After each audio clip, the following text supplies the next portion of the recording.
Se procede a realizar el informe pericial sobre el caso del señor Emanuel Manota Char, quien asesinó a su vecino José Francisco Cifuentes, luego de que éste acudiera a su apartamento a reclamarle por el alto volumen de la música en horas de la noche.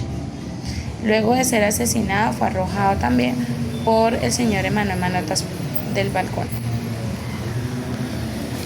Para poder realizar este informe, se debió utilizar técnicas de entrevistas clínicas forenses semiestructuradas, donde se aportan procedimientos de análisis y técnicas psicológicas y psiquiátricas para determinar el estado mental del señor Emanuel Manotas en el momento de los hechos.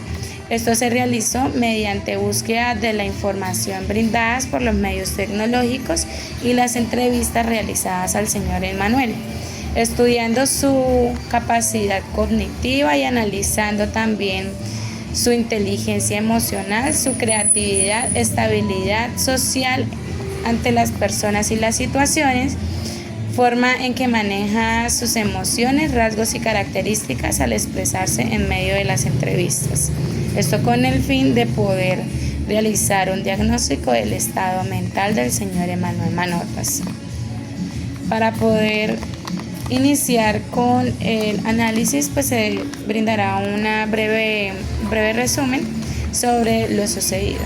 Emanuel Manotas es un hombre barranquillero de 42 años, estudiado en ingeniería eléctrica, el cual no tenía relación laboral hasta el momento establecido y pues dependía económicamente de su madre. El señor Emanuel Manotas, dentro de las entrevistas y dentro de la información recopilada, pues realizaba frecuentemente pues los desórdenes en su apartamento, y no era la primera vez que tenía inconvenientes y conflictos con el señor Cifuentes. Dentro de la información recopilada también se alcanzó a llegar a investigar frente a los testimonios de los demás vecinos de que ya había una amenaza de por medio por parte del señor Emanuel para el señor Cifuentes. El día 2 de septiembre del 2013, en la ciudad de Bogotá, el señor Emanuel Manotas estaba en estado de embriaguez y bajo efectos de psicoactivos, y el señor Cifuentes subió a hacerle el reclamo por el alto volumen de la música. En este momento, el señor Emanuel Manotas agrede al señor Cifuentes, ocasionándole 22 puñaladas y luego arrojándolo por el balcón de su apartamento. Dentro de los antecedentes investigados y analizados del señor Emanuel Manotas, tenemos los antecedentes de los tóxicos, que, como hace referencia en el caso, el señor Emanuel sufría pues de problemas de alcoholemia, aparte de eso también de sustancias psicoactivas. Dentro de los antecedentes familiares también encontramos el fallecimiento de su padre, que fue también por alcoholemia. Encontramos dentro de los antecedentes psiquiátricos el diagnóstico con un cuadro de ansiedad y alteraciones comportamentales violentas. También pues finalizando, quedaríamos con el antecedente judicial, que fue condenado por el homicidio tras la riña con su vecino.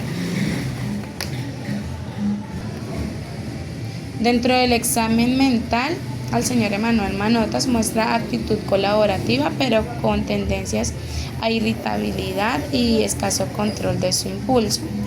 También se encontraba en estado lúcido y despacio, y personas sin signos de psicóticos.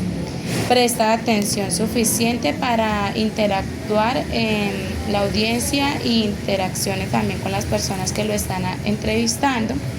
Son pensamientos lógicos, pero con tendencias a hostilidad, donde justifica sus actos, y hay falta de empatía por lo sucedido, sin arrepentimiento, también sin un juicio moral y social, tendencia a egocentrismo y dificultad para asumir responsabilidad, con memoria adecuada para relatar los hechos, inteligencia con capacidad técnica y profesional, también se logra analizar que tiende a tener decisiones impulsivas y en caso de reconocimiento de sus actos y falta de proyección, no se analiza como un arrepentimiento por lo sucedido, sino al contrario, lo que hace es realizar una justificación. Bueno, y dando continuidad, vamos a hablar respecto al análisis psicológico del examinado, que es el señor David Emanuel Manotas Chart, ¿sí? Esta opinión se sustenta con base en la información recolectada en la entrevista, ¿sí? En esta entrevista nos damos cuenta de varios factores que de cierta forma influyeron en los comportamientos y en cómo actuó él, ¿sí? Más que todo nos dimos cuenta que él dependía económicamente de su madre, ¿sí? Era ella quien le apoyaba y le cumplía todo lo que él necesitaba, ¿sí? O sea, le suplía las responsabilidades a él, ¿sí? El detalle es que él ya era un adulto mayor, un adulto de 39 años y pues debería depender de sí mismo. Él no se encontraba trabajando en ese tiempo.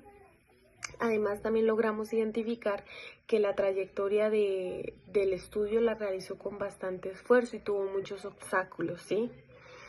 Yo siento que de cierta forma la situación del desempleo que tuvo él, que fue tan prolongada, de cierta forma pudo influir, ¿sí? Como en bajarle la autoestima, estar desmotivado, esas críticas que, digamos, él de pronto se hacía, esos reproches y que a nadie le contaba. Posiblemente él llevara una lucha interna debido a que pues como no tenía ningún trabajo, no era estable para estar trabajando, además que dependía únicamente de la mamá, que fue quien lo apoyó, quien estuvo con él. El estar, digamos, encerrado, el estar en ese entorno él solo, digamos, y no tener ningún tipo de comunicación con nadie, ningún apoyo, pues de cierta forma yo creo que todo eso era como un enfrentamiento que él sufría constantemente, pues, entre sí, ¿sí? Además, también se resalta un factor muy importante y es que él tenía una dependencia al alcohol y a las sustancias psicoactivas. Entonces, él dijo en la entrevista que él probó la marihuana por primera vez a los 20 años. Entonces, esto significa que él desde muy joven venía consumiendo estos tipos de sustancias, las cuales afectaban directamente su comportamiento, ¿sí? Ya que pues los vecinos de cierta forma eran los que eran afectados por él, por los comportamientos que él tomaba al momento de estar bajo bajo estas sustancias, ¿sí? Bueno, además también se hablaba mucho de que tenía cierta dificultad con la autonomía y la toma de las decisiones. Yo es cierto que esto pudo de cierta forma ponerlo como en situaciones bajo presión, que lo hicieron como colapsar. Todo esto al depender económicamente de la mamá, al ser el único apoyo de la mamá, al no tener, digamos, un círculo social donde él pudiera salir y compartir. Entonces yo creo que todo esto generó como una ausencia, él no se sentía productivo, por lo tanto en ocasiones se pudo haber sentido vulnerable, ¿sí? Y pudo haber tenido alucinaciones donde él sentía que los vecinos le querían hacer daño a él. Pues básicamente era como sumergido bajo la frustración de ver que en sí no había, o sea, sí había estudiado, pero como tal no había hecho nada productivo, no tenía pareja, no tenía un círculo social, nada, absolutamente nada. Se aprecia que él ignoraba como las normas y las leyes, ¿sí? Pues por las acciones que hacía. Además se detectó que tenía egocentrismo, tenía la necesidad de una estimulación, tendencia al aburrimiento, de cierta forma direccionaba las cosas y las manipulaba, era inestable, tenía falta de empatía, tenía un estilo de vida muy antisocial. Además que le faltaba el control como conductual de lo impulsivo, era irresponsable, no tenía metas, nunca se puso en la posición de la víctima, además que siempre tendía como a estar involucrado en problemas, ¿sí? Yo creería que la conclusión a la que nosotros hemos llegado en cuanto a la valoración de la alteración mental del paciente es que, pues, teniendo en cuenta los sucesos transcurridos desde el momento en que ocurrieron los hechos, o sea, tanto en el proceso jurídico como en casa, sus comportamientos fueron los mismos, ¿sí? Y la forma de expresarse ante la situación, o sea, se evidenció falta de empatía. Él en sí no, lo único que dijo fue que lo había hecho en defensa propia, ¿sí? Pero entonces el individuo ni siquiera se le vio arrepentimiento, o sea, no vio como si hubiera sido algo malo. Entonces, sí hay que aclarar que hay alteración y afectación mental en el individuo, ya que se presentan hechos que fueron, bueno, digamos, desenlazados a raíz de ciertas características conductuales, donde se permite visualizar los ítems más asociados como al trastorno de personalidad antisocial de la psicopatía, ¿sí? Y al estar bajo los efectos de las sustancias psicoactivas y del alcohol, pues todo esto como que repercutió y como que fue el detonante para que pues él hiciera eso, pues porque tenía comportamientos violentos al momento de estar bajo estas sustancias, ¿sí? Ya que no solo agredió consecutivamente a la víctima, ¿sí? Propinándole varias heridas con un arma blanca, sino que pues también procedió a lanzarlo del balcón de su habitación. Entonces, pues yo siento que esos comportamientos son relacionados con las características que están estipuladas por el Manual del Diagnóstico Estadístico de los Trastornos Mentales, ¿sí? Entonces, básicamente, él no puede sentir ni culpa ni remordimiento por los actos ilícitos que él cometió. Entonces, básicamente, sí tiene un problema y hay que tratarlo.